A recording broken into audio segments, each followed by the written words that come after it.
Bueno, estamos hoy en este curso tan lindo para todos, en la sexta sesión, y el tema de hoy tiene que ver con la doble estimulación, el aprendizaje expansivo y el cruce de frontera.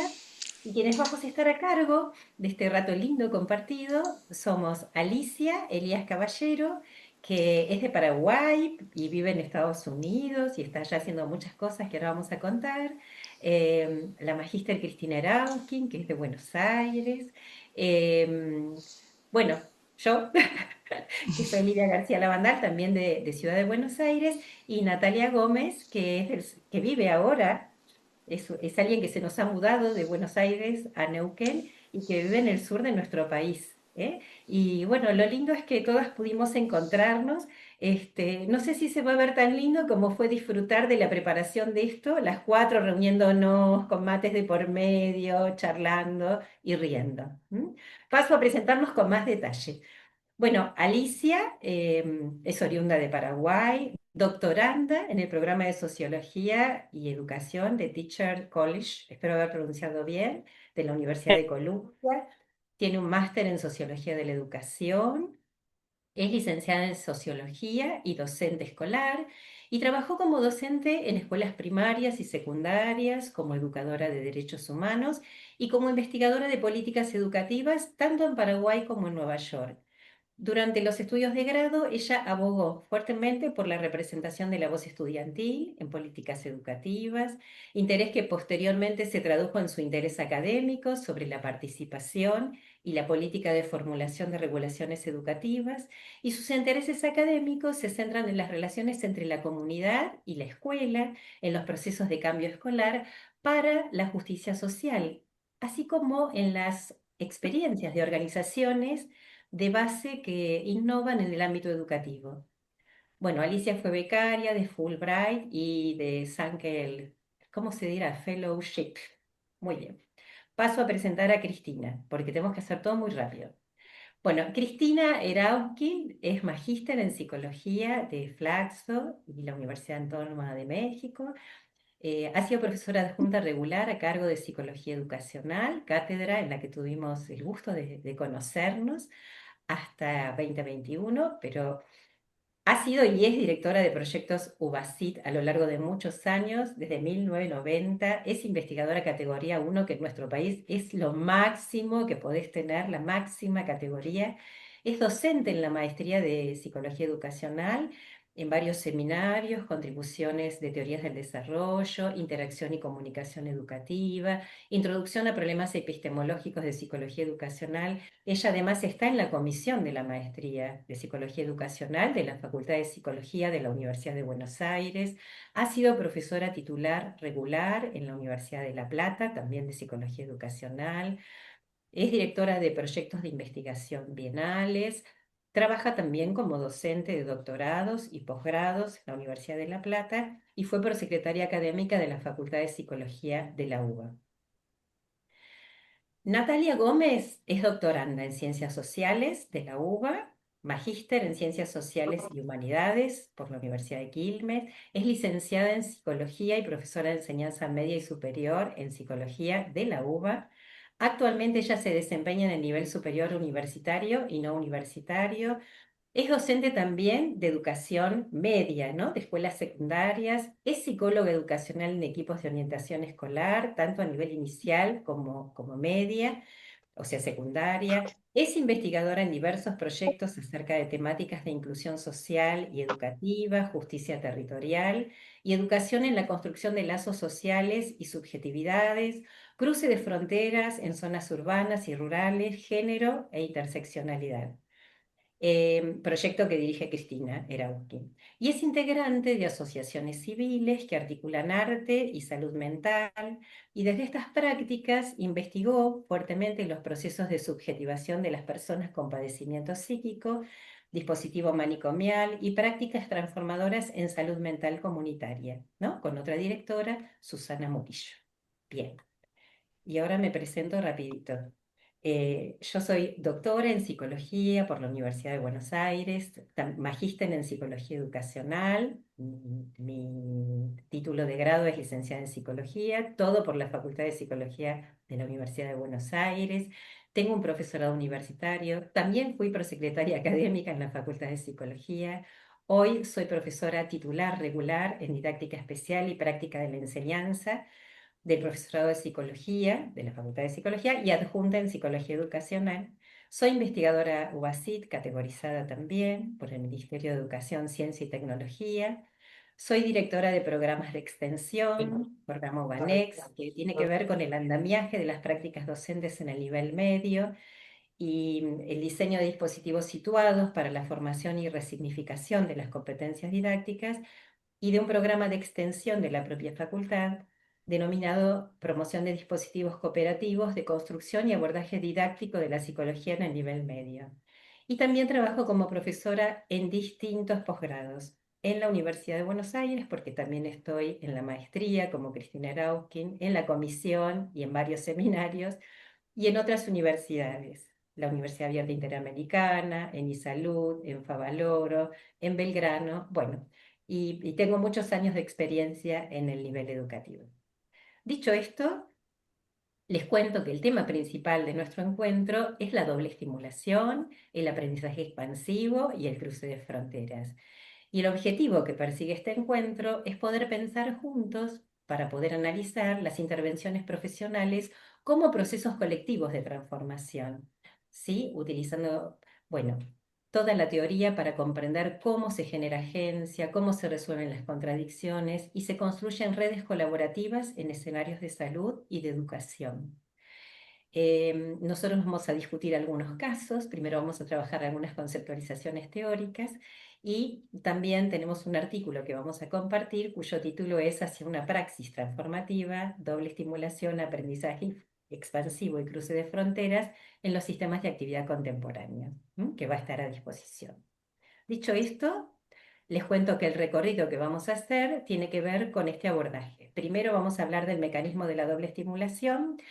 Después sobre el ciclo del aprendizaje expansivo, esto va a estar primero a cargo de Alicia, después a cargo de Cristina, el cruce de fronteras y el trabajo en los nudos a cargo de Natalia y después vamos a trabajar con casos.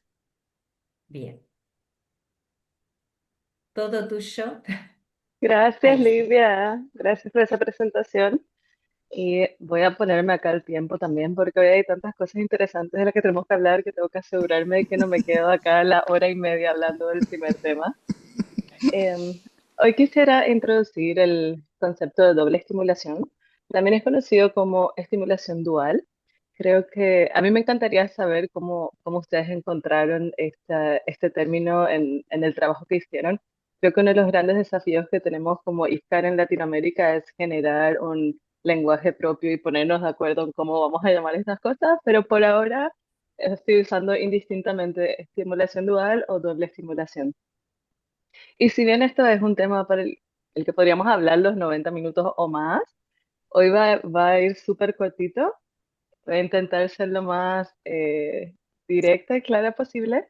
Y si estas tres ideas podemos capturar, podemos llevarnos, yo voy a ser la facilitadora más feliz del mundo. El primero es el concepto en sí de doble estimulación, que acá está como un poco abstracto, pero vamos a desarmarlo un poquito que las personas, al confrontar situaciones problemáticas de parálisis o de incertidumbre ante un problema, recurren a artefactos mediadores o segundos estímulos para ganar control sobre su propia conducta y transformar su entorno. Suena que da miedo, que va a ser muy difícil de entender, pero vamos a hacer nuestro mayor esfuerzo para que sea claro en unos minutitos. La segunda idea es como poner esto en conversación con otros modelos de explicación de la conducta que existían en la psicología en ese momento. A diferencia de los modelos conductistas de estímulo y respuesta, que era como la teoría dominante en el campo de la psicología, en 1934 Vygotsky propone la formulación de la doble estimulación, que hace dos cosas distintas que no hacían los modelos anteriores. Uno es explicar el mecanismo de cómo los sujetos ganan control sobre sus acciones, no es solo la acción y la reacción, sino qué pasa en la generación de la acción que hay ahí en el medio. Y lo segundo es que tiene una condición que está mediada por artefactos. Artefactos, como ya vimos en las clases anteriores, que pueden ser signos o pueden ser herramientas. Y tercero, em, un poquito de historia y de cómo esto se siguió desarrollando. Entonces, como les había dicho al principio, la doble estimulación fue formulado originalmente por Vygotsky en 1934. Lo van a encontrar en su libro de Pensamiento y Habla. Que también ahí hay otra cuestión de traducción. En inglés lo usan el libro como Thinking and Speech, aunque el original es en ruso, no sé bien cómo será. A mí me gusta me gusta que en inglés el thinking es como el pensar, más que el pensamiento, y como centra la actividad de generar el pensamiento, que creo que eso es muy central en lo que propone Vygotsky. Entonces, en este libro, en el capítulo quinto, si quieren ir a luego a la literatura, van a encontrar bien detallado todo esto.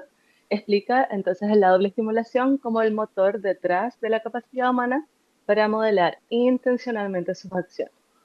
Esto es lo que hoy en día conocemos como agencia. Ese es un término que viene de la sociología y que Annalisa Sanino en el 2022 lo introduce también al vocabulario de la teoría de la actividad. Entonces ella expande este principio de la doble estimulación para explicar la agencia colectiva en términos de agencia transformadora y expansiva. Li, vamos a pasar al siguiente. Gracias. Entonces, para entender, esto es para entender ese concepto un poco difícil y abstracto que compartí hace un ratito en el punto número uno. Entonces, vamos a desarmar un poco cuáles son los componentes del mecanismo dual. En esta diapo va a seguir estando un poco más abstracto, creo que cuando lleguemos a los ejemplos es cuando se hace realmente manejable el concepto, pero aguántenme un ratito, les prometo que va a tener sentido en algún momento. Entonces, la doble estimulación o la estimulación dual empieza cuando una persona está intentando resolver un problema. Este es un mecanismo que no se activa si no hay una situación problemática. Entonces, la situación inicial de este mecanismo es el sujeto enfrenta a un problema o un conflicto de motivos. El mecanismo de estimulación dual se activa en proceso de resolverlo. El problema, esta primera situación, este problema es el primer estímulo. Entonces yo tengo un problema, no sé cómo resolverlo, me quedo congelada, no estoy viendo una salida. Ese es el primer estímulo que tengo. Luego entra el segundo componente, que es el segundo estímulo, que es el elemento de la mediación. Entonces, un artefacto, como habíamos dicho anteriormente, puede ser un signo, una herramienta, que originalmente carece de un significado específico, es introducido o invocado. Les prometo que va a tener sentido en un ratito. Este artefacto es el segundo estímulo. Puede ser un objeto cualquiera, un cubo, un abanico, lo que sea. Esto, este elemento, este artefacto puede ser una palabra, puede ser un signo.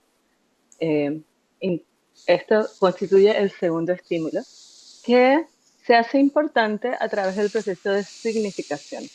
Entonces, el sujeto, el mismo sujeto que se ha enfrentado a esta situación inicial problemática de parálisis, de incertidumbre, este sujeto le da significado al segundo estímulo, al artefacto mediador, y lo internaliza. Entonces, este segundo estímulo le permite al sujeto transformar una situación paralizante en una situación manejable. ¿Y por qué esto es importante? Es porque lo que está tratando de explicar este principio de la doble estimulación es cómo las personas manejan hacer lo que realmente quieren hacer y no solo lo que les sale hacer o lo que pueden hacer. Cómo creamos las condiciones para poder hacer lo que deseamos. Li, vamos a ir al siguiente, por fin. Entonces acá hay un dibujito que intenté hacer lo mejor posible, pero por ahí vamos a encontrar mejores Claro, ilustraciones. es claro. Entonces, podemos ver el sujeto con el primer estímulo, la tarea o problema. Voy a compartirles ahora el ejemplo clásico de la doble estimulación que presenta Vygotsky en Ujú. Pensamiento y Habla. Eh, Alguien te da la tarea de tenés que comprar pan al salir del trabajo. a las 6 de la mañana, cuando estás medio dormida, todavía no entiendes nada, te dicen, tenés que traer el pan. Toda la cena de hoy depende de que traigas el pan.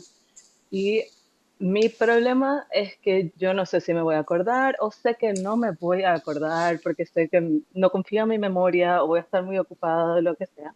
Entonces, ese problema es el primer estímulo. Y luego, lo que hace esta persona o lo que hago como si fuese que a mí me esté pasando la cosa, como lo que yo haría o lo que dice Vygotsky, que hace su ejemplo la persona es agarra un pañuelo de su bolsillo, que en 1934 todos teníamos pañuelos de tela en el bolsillo, y le hace un nudo al pañuelo y le vuelve a poner en el bolsillo. Entonces, este pañuelo anudado no tiene un significado en sí, ¿verdad? Yo le doy el significado de este nudo que estoy haciendo, tiene que recordarme que yo compré pan al salir del trabajo. Entonces, ese es el proceso de significación y esto reestructura la conducta. Entonces, más adelante en el día, cuando ya pasaron las horas, vuelvo a meter la mano en el bolsillo, me siento el nudo en el pañuelo y yo vuelvo a pensar, ok, al salir del trabajo hoy tengo que comprar el pan. Y de esta forma es que las personas pueden modificar su propia acción. Am, Probablemente en el 2026 no usemos un nudo en el pañuelo y pongamos una alarma en el celular, pero la alarma en el celular igual sigue siendo, mi alarma suena a la mañana, a la tarde en diferentes momentos, no significa algo específico. Yo le significo que sea recordarme lo que yo quiero hacer más tarde. Entonces, este es el proceso de doble estimulación. Y dando rapidito un ejemplo de mi práctica, yo trabajo con chicos de segundo grado. Em, en una forma en la que veo como este proceso muy transparente es cuando tienen que resolver problemas de matemática, problemas verbales. Y en segundo grado todavía les cuesta leer en sí, les cuesta la comprensión lectora y les da miedo también las operaciones matemáticas. Entonces veo mucho este problema de parálisis, de que se encuentran así como con mucho miedo frente a resolver su ejercicio de matemáticas. Con las otras profes introducimos nosotras hace un tiempo ya un cubo, por eso estaba con un cubito. Un cubo que en sí no significa nada, pero le dimos con la clase el significado en inglés, porque estos son chicos que recién llegaron acá y estamos trabajando con niños recién llegados. La palabra cube, o que se escribe la palabra cubo, que se escribe cube, es un acrónimo para actividades que les pueden ayudar a ellos a desentrañar el problema de matemáticas. La C, que es de encerrar en círculos, las palabras que nos dicen qué operación, como sumar, restar, le saca, le quita, entonces como acuérdate de eso, la U viene de subrayar, subrayar los números. Entonces, como son pequeñas estrategias que le ayudan a los niños a salir de ese momento de estar estancados. Cuando nosotros introducimos esto hace un año y ahora lo hacen muy espontáneamente, que es también otra cosa que hoy no tenemos tanto tiempo para entrar en eso, pero también esto está mediado socialmente. Por lo general hay herramientas que nos dan otras personas, sobre todo se ve en el caso de los niños, pero nos pasa a los adultos igual. Y luego esto está incorporado y se percibe como autorregulado, como la autorregulación de eso. Ahora mis alumnos en segundo grado se encuentran atascados su problema matemática y agarran su cubito y tienen ideas de cómo salir de ese espacio. Entonces es como un poquito más, espero que en este momento esté un poquito mejor explicado que es la doble estimulación. Lidia, vamos a ir al siguiente, por favor. Ay, ya me pasé del tiempo. Bueno, voy a terminar rapidísimo. Entonces, ¿por qué esto es importante? Es de vuelta, como mucho de lo que vimos en esta teoría es para recordarnos que los hábitos y las habilidades son adquiridas a través de procesos que son sociales e históricos, que hay pasos y apoyos necesarios para resolver problemas autónomamente. Eso significa nada, no es solamente un estímulo y una reacción, hay muchas cosas que pasan en el medio y esas cosas están mediadas social y culturalmente. Y que este es el mecanismo que permite al sujeto modelar sus acciones intencionalmente, lo que hoy conoceríamos como agencia o como autorregulación. Y en 30 segunditos voy a pasar a la siguiente diapositiva. para explicar de qué es lo que habla, analiza Sanino, que hoy no vamos a ver esto en tanta profundidad, pero que se me hace importante también que sepan y que podamos explorar más en algún otro momento si quisieran saber. Pero ella lo que hace es, nos invita a pensar cómo los grupos de personas consiguen desarrollar cambios, consiguen desarrollar actividades en medio de la incertidumbre. Entonces, esto que Vygotsky lo pensó a un nivel individual, de cómo la persona actúa frente a una situación de problemática de parálisis e incertidumbre, ella lo experimenta con grupos de personas. Y también recurre a otras teorías que existen ahora que no existían en los 30, como todo el concepto de agencia que viene de la sociología, y lo da la vuelta usando el mecanismo de doble estimulación. Entonces, ella lo que nos cuenta es que también en los procesos grupales, cuando hay un problema que es paralizante, o sea, ella da el ejemplo de cómo manejar los hogares temporales de personas que no tienen vivienda, un problema paralizante para toda una sociedad, para gobiernos, organizaciones sociales y todo, y cómo hay pequeñas acciones que van haciendo las personas que ella les llama warping, como vamos tirando pequeños proyectos aquí y allá, intentando que algo agarre, o sea, que algo nos ancle para poder empujarnos y generar esa transformación y generar el movimiento. Y bueno, y hasta ahí quedo porque ya hablé un montón y hay temas súper interesantes que nos esperan. Gracias, Alicia. Ahora le damos lugar a Cristina. Estás muteada, Cristina. Y sí, a ver, ahí Sí, estoy, se oye, bueno. Bueno, bien. a ver, los pasos del ciclo de aprendizaje expansivo, ¿no? Me gustó mucho encontrar muy trabajado esto en el último texto, por lo menos leído, que es de Wilde, digamos, porque la verdad que ejemplifica los casos por ejemplo, de la atención domiciliaria de personas mayores. Me pareció impresionante lo que Engstrom es capaz de desplegar y con la claridad frente a lo que está en juego ahí y cómo se llega ahí, ¿no? Y también el de las huertas de grupos pequeños que tuve oportunidad de encontrar en Europa gente que hace eso y qué le pasó y qué sintió, que es muy preciso. Está más corto, desarrollado, pero él lo explica realmente muy bien en ese trabajo, ¿no? Así que me he basado un poco en en ese trabajo de Engstrom, el que en The Wild dedica esto, y también a lo que dice Sanino sobre, bueno, sobre todo en otros momentos lo que ha trabajado mucho sobre la resistencia como agencia, digamos, ¿no? Toda esta parte de poder expresar a través de la resistencia las contradicciones que no se exceden, que se nos convierten en conflictos interpersonales, en conflictos de motivos, pero que si somos capaces de trascenderlos, podemos juntarnos con otros mucho más en términos de agencia que solamente en términos de queja o de enojo o de resistencia, ¿no? Me parece que es una cuestión muy interesante. Entonces, bueno, acá hablar un poco de la ruptura epistémica, ¿no? Acá, primero de todo, el aprendizaje expansivo está pensado en espiral, ¿no?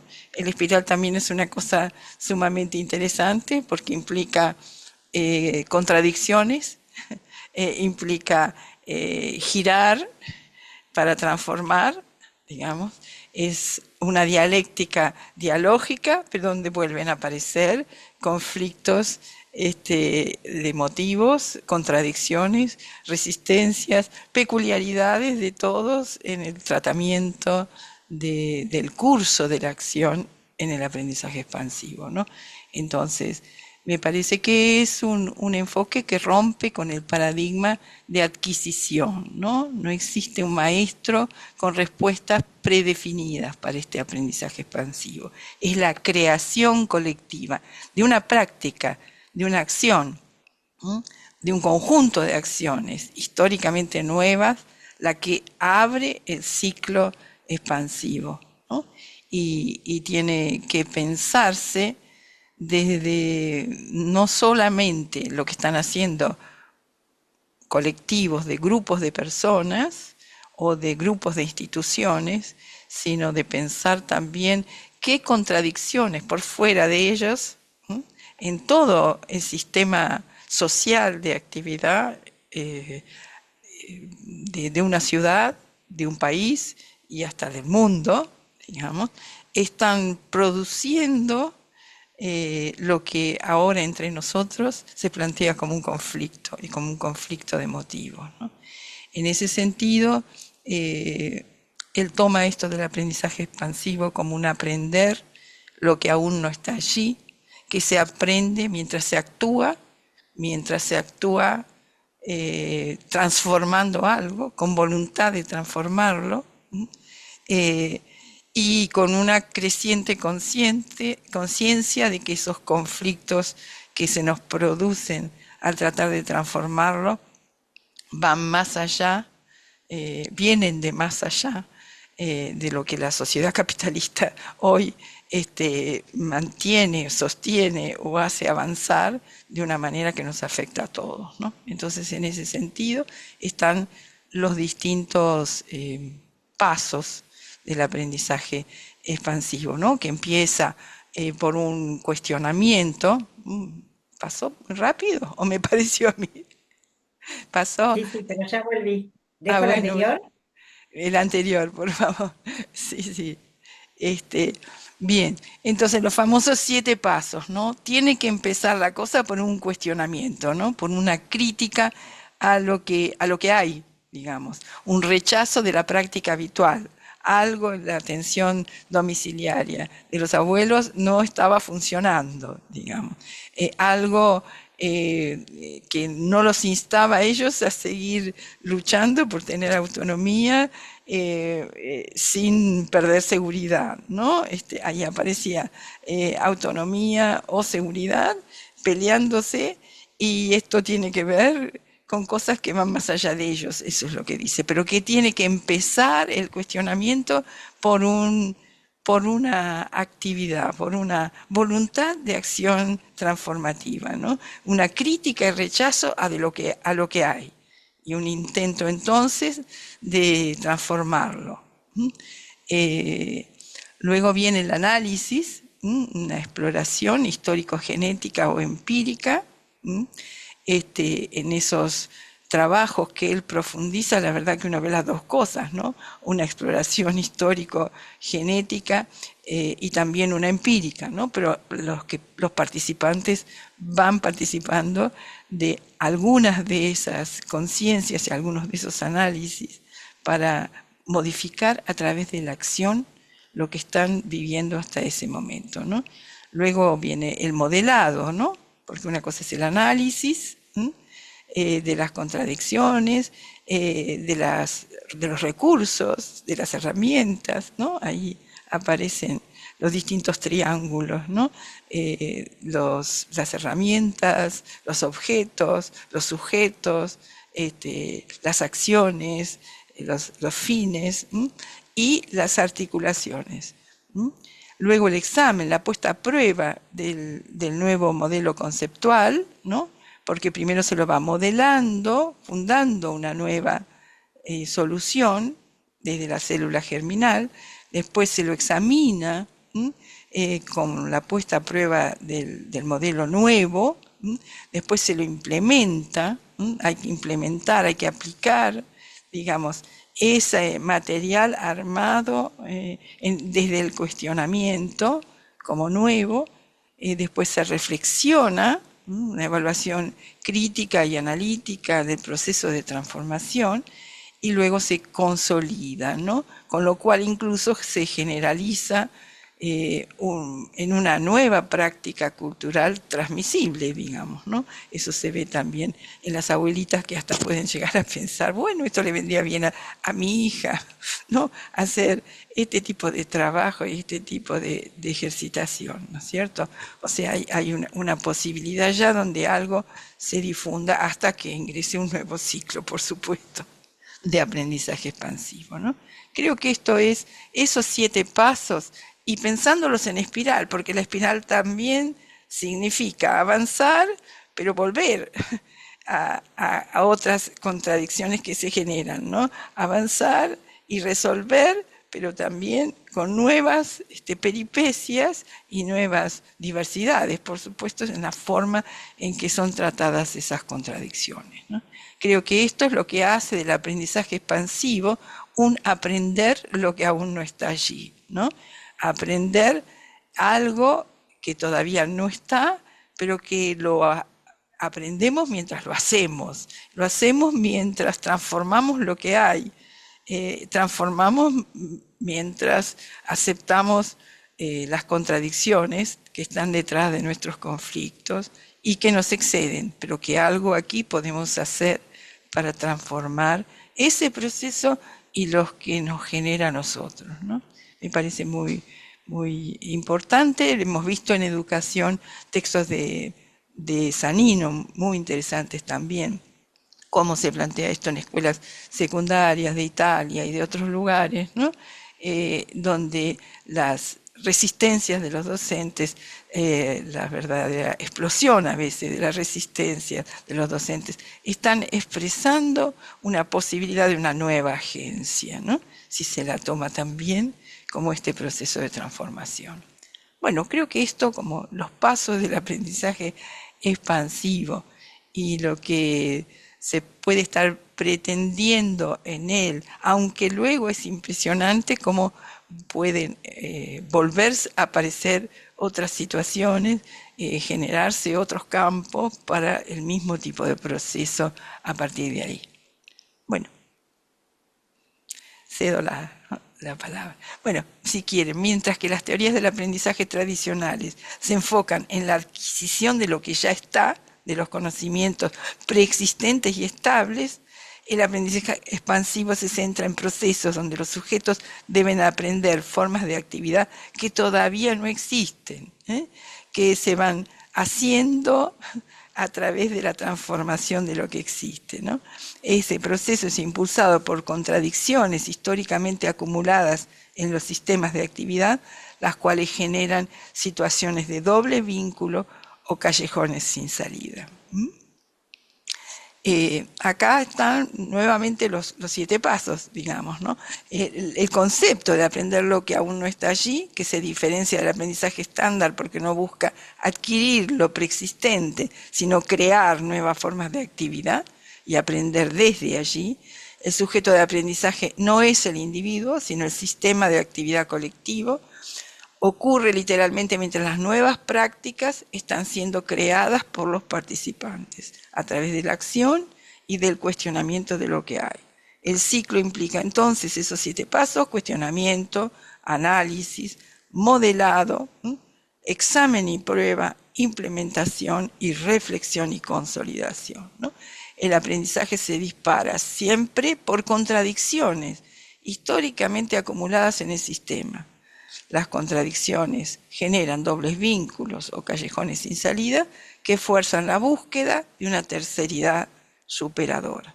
Un ciclo completo es un viaje colectivo a través de la zona de desarrollo próximo de la actividad. Una zona de desarrollo próximo con una dimensión sistémica, evidentemente, de actividad que va más allá de la acción entre 2 personas. Acá están de nuevo los 7 pasos y de nuevo el aprovechamiento del giro en espiral, ¿no es cierto? Así que no vale la pena volverlo a leer, sigan con lo siguiente, ¿no? Porque está Gracias, repetido. Cris. Le damos la palabra a Natalia. Gracias, Cris y Lee. Bueno, ahora la pregunta que nos va a guiar es cómo caracterizar el cruce de fronteras y el trabajo en los nudos. como ven en la imagen, vuelven a aparecer estos triangulitos que recién nombraba Cris, y bueno, y todas unas flechas con múltiples vinculaciones. Porque este cruce de fronteras se formaliza en la tercera generación de la teoría de la actividad histórico-cultural, como hemos visto en la clase pasada, y se radicaliza en la cuarta generación para entender esta interacción entre los múltiples sistemas de actividad que comparten un objeto parcial. La siguiente, Lee, por favor. No es un proceso lineal, armónico, ni tampoco adaptativo, y está motorizado por estas contradicciones históricas, como recién decía Cris, que tensionan los sistemas de actividad. Es el proceso mediante el cual las personas, los objetos o las ideas se desplazan entre estos diferentes sistemas de actividad para colaborar, resolver problemas complejos y generar nuevas formas de trabajo. La frontera se entiende así como un espacio de aprendizaje potencialmente formativo y un motor esencial para los cambios y las transformaciones compartidas. Los objetos de frontera funcionan como herramientas, documentos, artefactos o conceptos que sirven como puentes entre estos diferentes mundos de trabajo. Son flexibles porque se adaptan a las necesidades de las diferentes grupalidades, pero también son robustos para tensionar ciertas identidades en común y hasta sostenerlas. Este cruce se constituye como una forma de pericia horizontal, va a decir en uno de sus textos Engström, que exige un intercambio, la negociación de significados y la hibridación entre los diferentes sistemas de la sociedad, como pueden ser salud, educación o justicia. Este cruce de fronteras así da lugar a la multivocalidad, permitiendo que voces de diferentes comunidades choquen y se fusionen para crear nuevos significados compartidos. Siguiente, Lee, por favor. Entonces, en la tercera generación de la teoría de la actividad histórico-cultural, su unidad mínima de análisis pasó de un sistema aislado a dos o más sistemas de actividad interactuando. Estos dos triángulos que venimos viendo en las imágenes a lo largo del curso. En esa interacción se crea un nuevo objeto compartido y así el objeto se va a desplazar de una materia prima inicial a un objeto construido conjuntamente entre distintos sistemas. El aprendizaje y la transformación van a ocurrir en las tensiones, en las contradicciones, en el diálogo entre esas diferentes culturas e instituciones de trabajo. Y así, en el cruce de fronteras, interrogamos qué ocurre cuando esos dos mundos organizacionales se encuentran, como por ejemplo el hospital, la escuela, la universidad y el territorio, para poder atender a ese objeto común. Las fronteras dejan de ser límites restrictivos y se convierten en zonas de desarrollo próximo, espacios de traducción y negociación, donde se genera este aprendizaje expansivo que recién comentaba Cris. El trabajo en nudos así va a ser una colaboración horizontal y social, donde se ata y se desata de forma flexible según esas necesidades del contexto. El punto de partida va a ser este material histórico que no debe invisibilizarse, que son las tensiones y los obstáculos, así como las contradicciones, para promover este aprendizaje expansivo y el cambio organizacional. En la cuarta generación, las coaliciones heterogéneas son la unidad de análisis de la teoría de la actividad. Se caracterizan por agrupar actores con lógicas dispares, incluyen el activismo de base, la administración pública, para abordar problemas sociales complejos o objetos huidizos que operan para resolver problemas globales que ninguna institución puede abordar sola. Entonces, aquí el trabajo en nudos se estructura en relación a estos objetos huidizos globales, que pueden ser el cambio climático, las pandemias, la pobreza estructural, e involucra esas coaliciones heterogéneas que tienen profundas asimetrías de poder y de conocimiento. Este proceso de trabajo en nudos va a ser una orquestación pulsante y distribuida de la colaboración, donde la iniciativa cambia de manos constantemente y el control no reside en una entidad fija. Asimismo, estos nudos van a generar los ciclos de aprendizaje expansivos complejos, como recién estuvo explicando Cris. Así, el desafío es construir una agencia transformativa, utopías vividas y defender el derecho a la vida mediante iniciativas concertadas.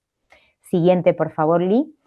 Hoy les queremos compartir un ejemplo de análisis de investigación e intervención en el cruce de fronteras, en este caso algo muy humilde que realizamos nosotras desde nuestras investigaciones y desde estos marcos, ¿no?, conceptuales propuestos por Engström y Zanino. Este proceso, el apoyo pedagógico a escuelas, se inscribe en una intersección de dos proyectos de investigación. Los proyectos UBASIT, dirigidos por Chris Erauskin, y un proyecto interdisciplinar en el que participamos desde la Universidad Nacional de La Plata, CONICET, y la Universidad Nacional Arturo Jauretche, donde estuvo dirigido por Horacio Bozano y codirigido por Chris Erauskin. El objeto que situamos en el cruce de fronteras es entre un instituto de formación docente y diversas escuelas urbanas y rurales en la provincia de Río Negro, que es en la Patagonia Argentina. Para contarles hoy un recorte particular, hicimos una investigación-intervención en el territorio rural en el año 2023 en el marco de un apoyo pedagógico a escuelas, que es una política pública que implica diversas funciones por niveles de gobierno, local, provincial y nacional, y promovió un financiamiento desde Nación para desarrollarla en las diversas jurisdicciones y se caracteriza como una cuarta función, de los institutos formadores.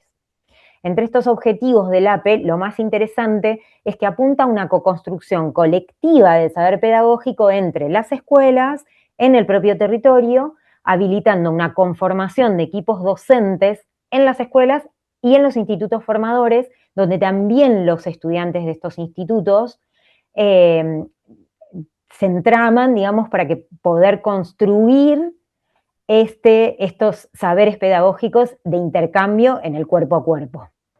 Así nos conformamos como equipo, docentes y docentes en formación, y nos planteamos una pregunta inicial, epistemológica y metodológica, que era cómo co-construir el APE entre un instituto ubicado en una zona urbana y estas escuelas rurales que se encuentran a una distancia de más de 300 y 900 kilómetros de este instituto formador.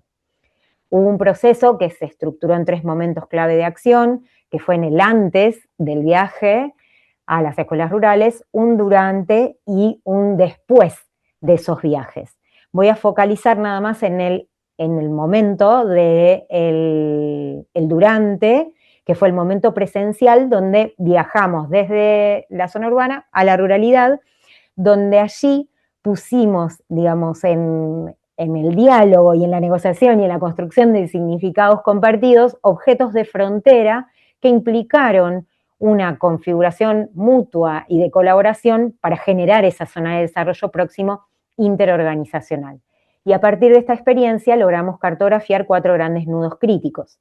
Primero, las discontinuidades y las fragmentaciones recurrentes en las políticas públicas que obstaculizan una continuidad y el arraigo del aprendizaje expansivo que pudimos desarrollar. Una tensión estructural entre las funciones tradicionales del instituto, que es la formación inicial, la permanente y la investigación, en relación a la modalidad específica rural, donde nuestras estudiantes provienen de esas comunidades rurales. Una tercera, contradicción organizativa del sistema educativo, donde se tensa la distribución administrativa de la agencia psicosocioeducativa y las supervisiones, complejizada por la dispersión geográfica del territorio.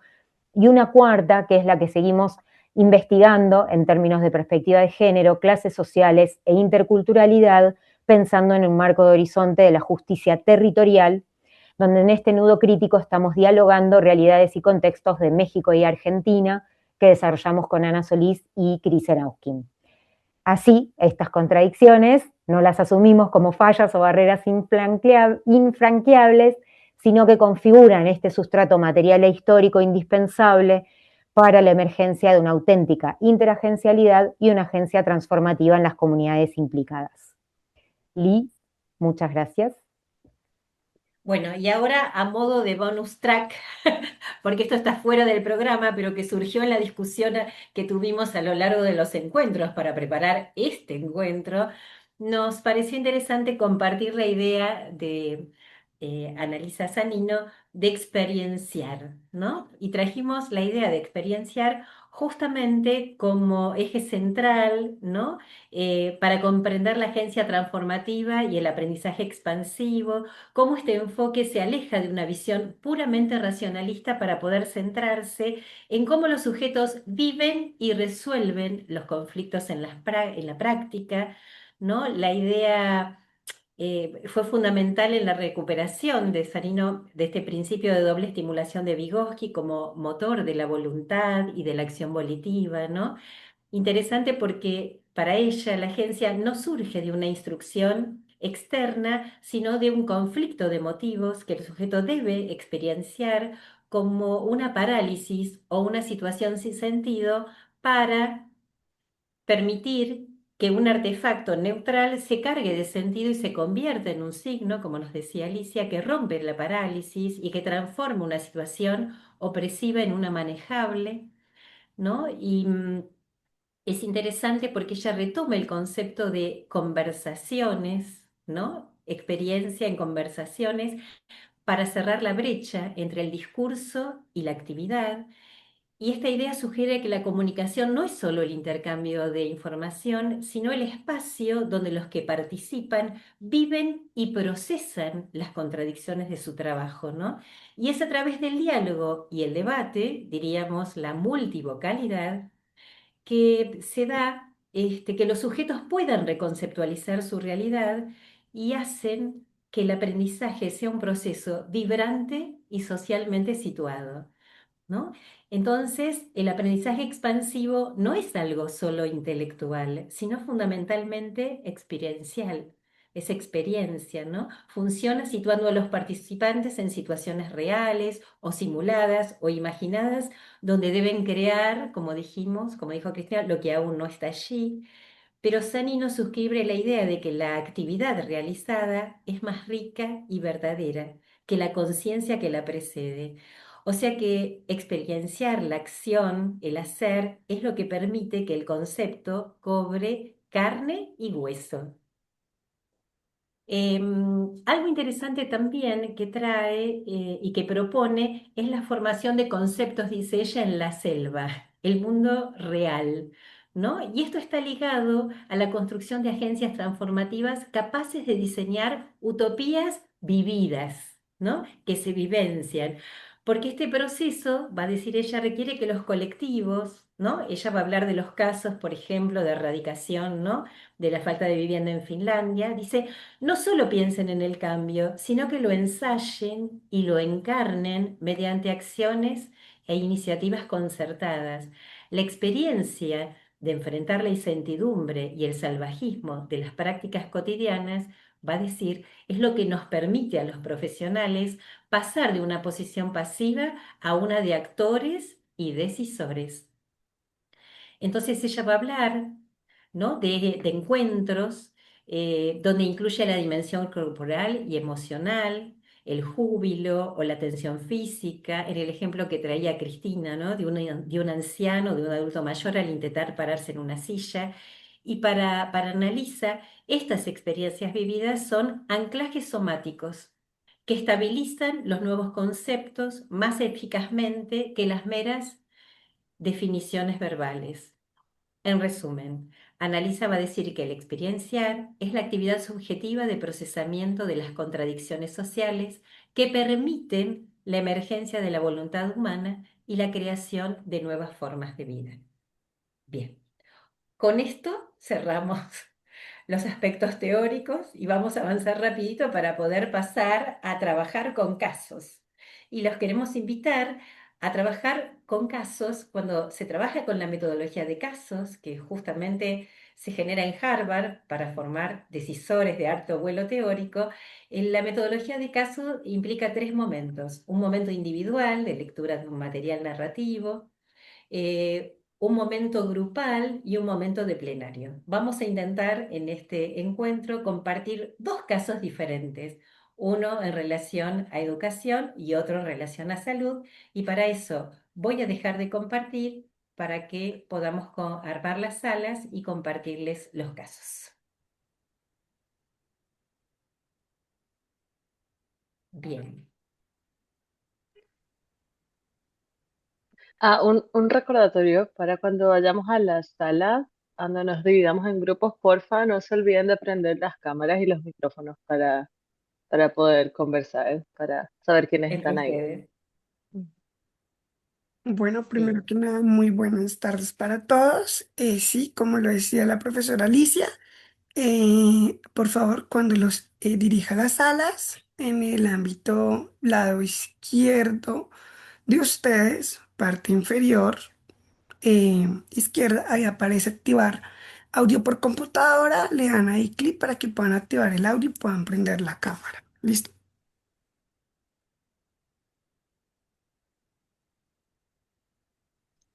Georgie, ¿vas a armar las salas? Sí, ya las estoy armando en este preciso momento.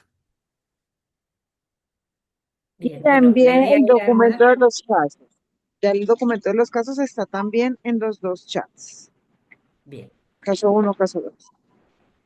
Y los podemos compartir por aquí también si quieren. Ahora yo los subo.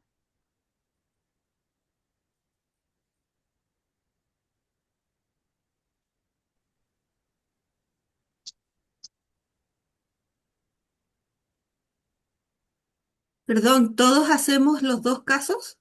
No, no. La idea sería que los casos les queden para tenerlos. Los armamos especialmente para ustedes, pero tienen que ver con situaciones reales de nuestras prácticas. Elegimos uno al azar de educación y uno al azar de salud. Y la idea es que si vamos a trabajar en 6 salas, sala uno, 2 y 3 trabajen con el caso uno y sala 4, 5 y 6 trabajen con el caso 2.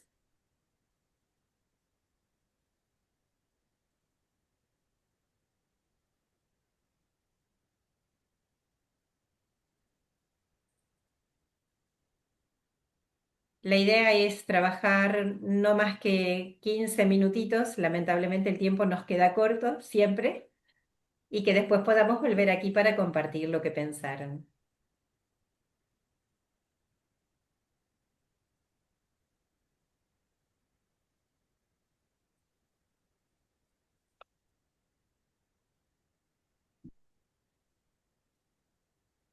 Georgie, ¿querés que yo te dé una mano para armar las salas?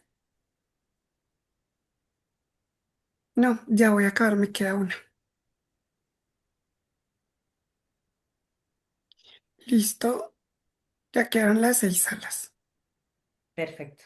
Bueno, les pedimos que acepten la invitación. Ya están abiertas. Perfecto. Nosotros también nos enganchamos en las salas, así Sí, correcto. acompañamos.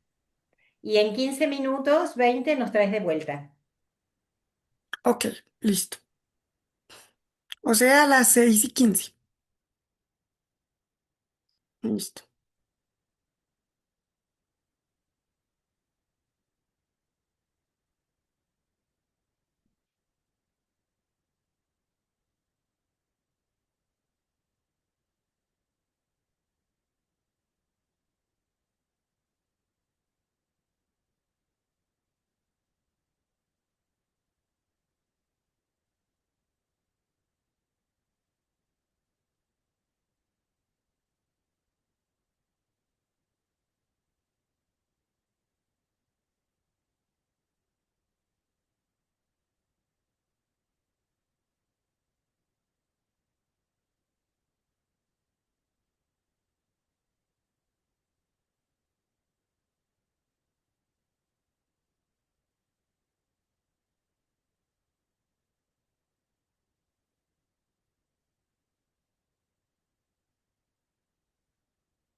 Ujú.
Hola Adri.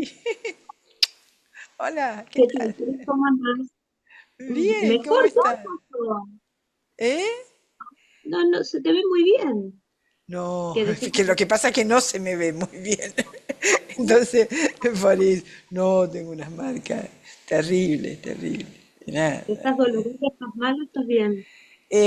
Por suerte no dolorida, pero digamos, Ah, estar, digamos, estamos desplegando para hablando todos de... los costados, digamos, lo oscuro, digamos. Pero bueno, ¿qué va a ser? Mm, ¿Estamos bueno, no. todos juntos? No hagamos el grupo, pues.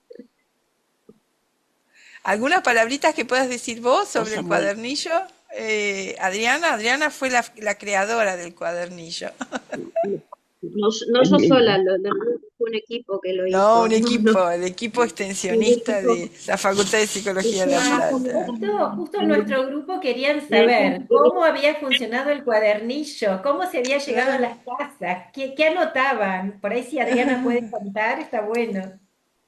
claro, en realidad, por eso yo voy a preparar una filmina porque me preguntan cómo era físicamente, se les puede mandar en algún momento si lo consideras, Chris, sí. pero digamos, esta cuestión que tenía como algo más lúdico, ¿no? Que es invitarlos a los estudiantes a que se conecten entre ellos, por ejemplo, escribiendo cartas a sus compañeros, a sus profes preferidos. Bueno, no sé, igual puede que esto no se entienda para el grupo que no trabajó el tema del cuadernillo. No quiero ahondar sobre esto. No, nosotros hablábamos del cuadernillo y la gente estaba muy entusiasmada Claro, y con... preguntaban, Adriana preguntaban cómo se recogían las voces de los distintos chicos, cómo volvía la producción del cuadernillo y se hacía colectiva. Bueno, justamente era una entrega de unas 10 páginas, ¿no? Podríamos decir unas páginas en hoja oficio que tenían, digamos, una invitación a distintas actividades. Un cuento, por ejemplo, que era como algo que los motivaba, después, bueno, invitación a que escriban cartas. eh, no sé cómo contar esta experiencia desde... eh, eh, esto que tenía que ver con justamente, bueno, lo que yo les decía, este cruce de fronteras, ¿no? Digamos, lo que se logró desde la universidad a una escuela secundaria, mediando también con profesores y equipos que contaban un poco la experiencia de lo mal que lo estaban pasando estudiantes de sexto año que no podían terminar la escuela secundaria eh, sin ver a sus compañeros y a sus profes, ¿no? Siendo un año tan significativo. Entonces, esa experiencia se hizo en el año 2020 y 2021. No sé si más o menos va por ahí la respuesta. Cris, vos que estuviste en la experiencia también podés No, comentar un sí, poquito más. sí. No, y a mí me parece también interesante, bueno, qué pasó con los extensionistas mismos, con los universitarios, ¿no? Les parecía poco todo lo que habían hecho ellos, digamos. Les parecía que el cuadernillo era genial, pero yo no pude estar ahí, ¿no? Y bueno, el trabajo este de leer los cuadernillos, de organizarlos para mandarlos, de pensar lo que eso significa. Después a fin de año, cuando empezó a cambiar la cosa, de poder ir a esa escuela y encontrarse con alguna de esos chiquilines, digamos, que ya no tenían fin de año, pero que se acordaban del cuadernillo, los hizo repensar en el instrumento de reflexión que era importante lo que se había hecho, ¿no? Porque había quedado como una especie de aventura, pero ellos habían perdido algo muy importante, que era la extensión que va a la escuela, ¿no? Que va en presencia, ¿no? El proyecto de extensión que va a hacer taller a la escuela, ¿no? Entonces, y también tuvieron que reflexionar sobre, bueno, esto en base a la visita que uno de los extensionistas hizo para pensar, no, bueno, pero fue un instrumento que lo armamos desde acá, que se mandó, que cada vez que recibíamos las respuestas, armábamos alguna otra vuelta para ponerle qué música, qué esto, qué lo otro. Las vivencias y las vivencias compartidas entre ellos encima, entre los pibes de la secundaria, ¿no? Porque empezaba a haber alguna red también que no era posible en este momento, ¿no? En Argentina fue muy fuerte la cuestión de no salir, no solamente las bolsas, ¿no? Este, Así que hubo que trabajar, como muchas veces con los extensionistas, ayudándolos a revalorizar la importancia de lo que hacen en cada, en cada etapa, que les permite o no les permite cosas para hacer, digamos, ¿no? Y Carmen, que levantaste la mano, te escuchamos. Sí, gracias. Yo quería preguntarles, ¿ustedes lograron utilizar toda esa información que dieron los muchachos? Porque sería muy valioso conocer su propio proceso de desarrollo socioemocional en esa época de la pandemia y todas las relaciones que hicieron entre ellos, ¿verdad? ¿a qué te refieres? ¿A los muchachos de la secundaria o a los Sí, no, a los, extensionistas universitarios? Ah, bueno, yo pensé en el equipo investigador, en el incluyendo a equipo, los el equipo. muchachos universitarios. Con el equipo se trabajó mucho y muchas veces esto de la valorización de la acción, ¿no? Que las acciones, porque para ellos la acción es un taller, ¿no? Y a veces el taller en cuerpo y alma no se puede hacer, pero se pueden hacer otras cosas que tienen el mismo espíritu. Y entonces a ellos les parece que si no se puso el cuerpo y no se está ahí haciendo el taller, no se hizo, ¿no? Y bueno, en circunstancias como esa, lo que se hizo estaba requete bueno, ¿no? Y además incluso después se difundió, se fue a otro lado, y lo veían después, veían en el congreso, en los congresos que íbamos, decían, uy, pero ustedes hicieron un cuadernillo y se llevó con la bolsa, pero qué bueno, pero esto y lo otro, y ellos mismos decían, y sí, bueno, lo que no pudimos hacer. Bueno, sí, pero eso pudieron, a nosotros no se nos ocurrió, qué lindo, hubo todo un Claro, proceso así de... pero digamos la experiencia de los muchachos de la Ah, de la secundaria secundaria. también, porque eso también fue muy valioso porque fueron formas diferentes de convivir, de relacionarse, de desarrollarse emocionalmente.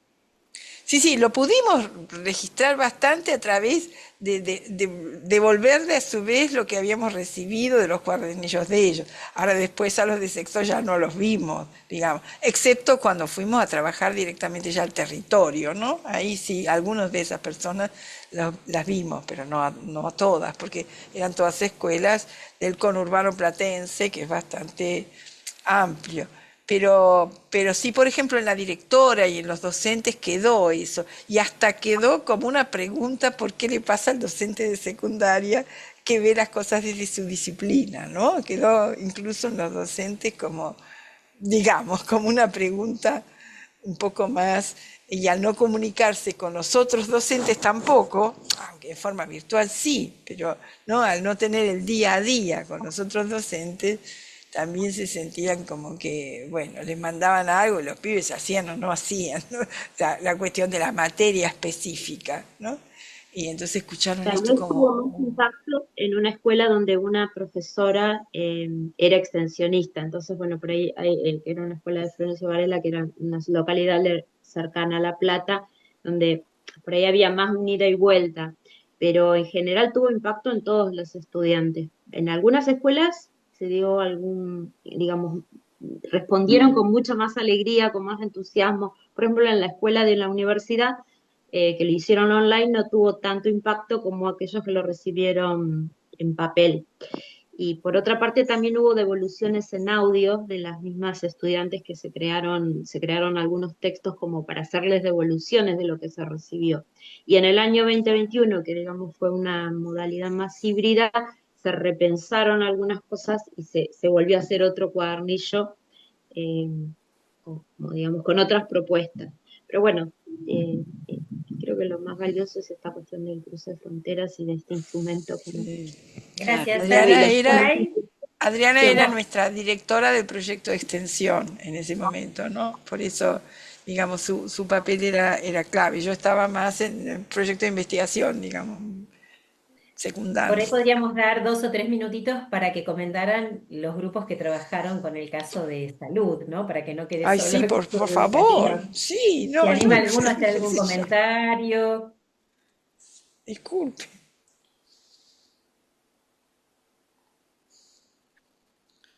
O comentamos, si no. porque por ahí era interesante ver, ¿no? ¿Cuál fue el Perdón, cuestionamiento? ¿Cómo esto empezó? Sí. yo solo tengo la duda de qué significa extensionistas. Ah, mira, esto lo explicábamos en otro grupo. Nosotros en la universidad, en Argentina, le pensamos la universidad como un banquito con tres patas, digamos, ¿no? Una es la formación académica, otra pata es la investigación fuerte y otra pata es la extensión, que tiene que ver con todas las acciones que se generan desde la academia hacia la comunidad, para justamente ayudar a resolver problemas epocales, circunstanciales donde se ve la necesidad de resolver algo, donde hay un problema. Entonces, se arman proyectos, programas de extensión que implican desde la academia, desde los docentes, los estudiantes, la salida a la comunidad, al territorio, para ayudar a la resolución de problemas. Entonces, tenemos en las distintas universidades programas de extensión que están a cargo de diferentes directores en distintas áreas, educación, justicia, clínica, y estos casos que contamos tienen que ver con un programa de extensión en el área educacional, ¿no? En el caso de la Universidad de La Plata, que están contando Cristina y Adriana. ¿Eh? A eso nos referimos con extensionistas, con personas que trabajan en extensión universitaria. Sí, Gratis. Livia también. Livia es o era directora del proyecto de extensión durante muchos años Soy, en la soy UBA. Sofi.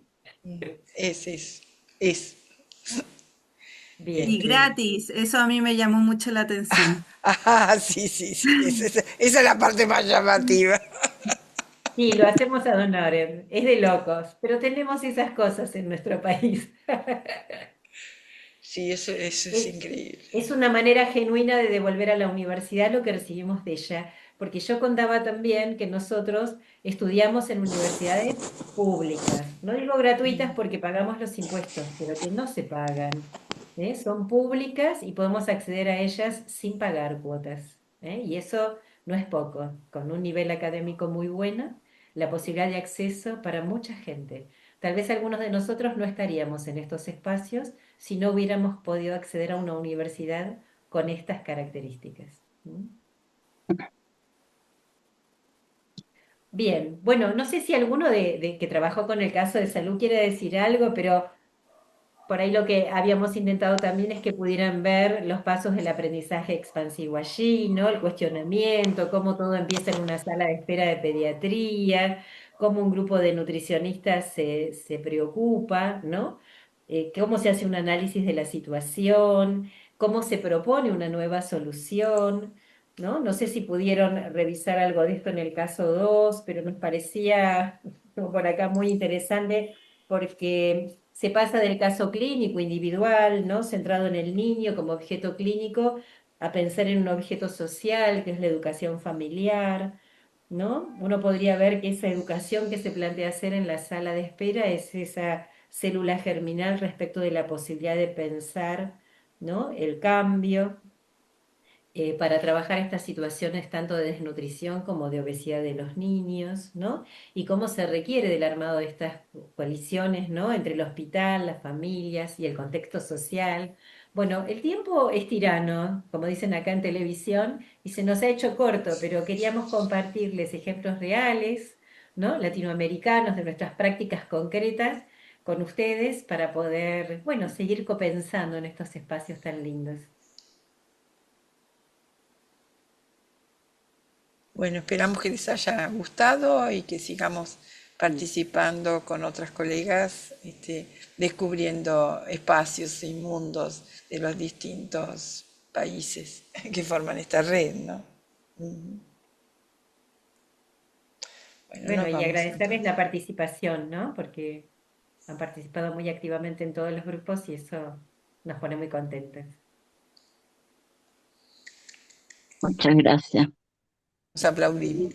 De mi parte, muchísimas gracias. Muy clarito la exposición, la coordinación entre ustedes y creo que sacamos aprendizajes valiosos, no solo para nuestra práctica docente y profesional, sino también personal, porque se Que puede llevar a la parte la vida, ¿no? personal. Sí. A la vida. Bueno, la verdad que sí. Es lo lindo que tiene esto, ¿no? Encontrarse con gente de otros países, de un mismo continente, y ver la vida ahí crecer y descubrir. Sí, muchísimas gracias por todas las experiencias. Y desde Colombia analizábamos que creo que estamos en deuda a veces con nuestros estudiantes, porque por muy que el sistema y las políticas nos den unas orientaciones de alguna manera prácticas para ellos, no son tan coherentes en las aulas. Y hablaba con el grupo que me correspondió que a veces cuando tenemos estos casos de estudiantes diagnosticados, no por más que uno intente como maestro llegar y cubrir, suplir todas estas necesidades que tienen los chicos, tocar puertas, acudir al psicólogo, acudir a la EPS, acudir al educador especial, al orientador, quedamos en deuda con ellos porque el número de estudiantes que se tienen aquí en Colombia son 35 en sector público ¡Wow! básica. Entonces es como En que si primaria, estas charlas, sí, con básica o primaria. son más. ¡Qué Sí, impresionante! entonces quedamos en deuda con ellos, pero por ahí lo decía alguien, así como llegaron las TICs y como que todos tenemos que estar de alguna manera atentos, alerta, a ver qué sigue, qué hay, qué me queda, qué traigo para mi aula, para los chicos. Pues nos tocará lo mismo por este camino con la inclusión y todo este tipo de situaciones que viven nuestros niños para poder de alguna manera devolverles esto que ellos están esperando y en ayuda con las familias. No es fácil, pero tampoco imposible y más con las ideas de ustedes. Me quedaban bastantes puntos de partida y de encuentros para Vale. continuar mi labor. Muchísimas gracias a todos, a No, por favor. ustedes y a Gracias a todas. ustedes. Gracias a ustedes. ¿De Venezuela hay gente? Por todo el drama que está habiendo en Venezuela, ¿no? Dios mío. No conozco si hay en esta red de acá. No, a lo mejor no. Bueno, chaucito a todos. Bueno, Los mejores deseos para Gracias. Venezuela. Muchas Buenas gracias. noches, muchas gracias. Gracias, buenas noches. Buenas Abrazo, noches, gracias. Nati. Buenas, buenas. Buenas.